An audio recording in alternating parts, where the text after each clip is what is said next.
Could be the beginning of the end of a long-fought battle for a whistleblower at the Phoenix VA. A letter from the U.S. Senate saying it is time to put Brandon Coleman back to work. Noelani Graff has the story you'll only see here. And Nohe, this is the recognition that he's been waiting for.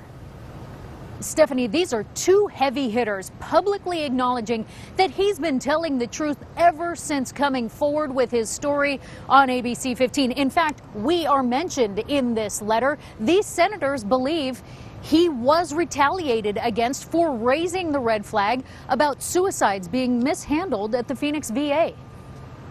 I was that veteran sitting across from me, and if I can do it, it means that they can do it. Brandon Coleman's job at the Phoenix VA was very personal. A veteran, a recovering addict, he helped turn lives around for other vets who found themselves in a dark place. I pointed out that the Phoenix VA was allowing suicidal and homicidal veterans to elope from the emergency room. For outing his bosses, he was forced out on leave. That was a year ago. Sent home and left to rot. Coleman brought his fight all the way to Congress, but not much happened until now. The senators chairing the Committee on Homeland Security and Governmental Affairs and the Judiciary Committee calling out VA Secretary Robert McDonald in a 4-page letter. It lets them know that they are being watched, and eventually, that the tide's going to turn. The senators recognize the VA is wasting taxpayer dollars just to spite Coleman, and shutting down the recovery program he created only hurt more veterans. Were sent scurrying for treatment. They were no longer afforded the ability to get the treatment they were court ordered to get. That's horrifying. Will the letter get him back on the job next week? Maybe not, but Coleman once swore to fight for his country. There's no other population in the world more deserving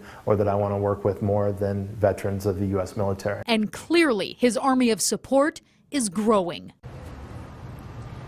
So in this letter, the senators are also calling on the VA to show how it is addressing issues with other whistleblowers.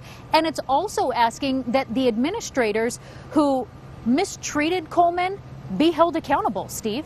Yeah, it certainly appears to be real vindication for somebody who had the courage to speak out in the first place. Thanks so much, Nohe. I know we'll continue to follow this story.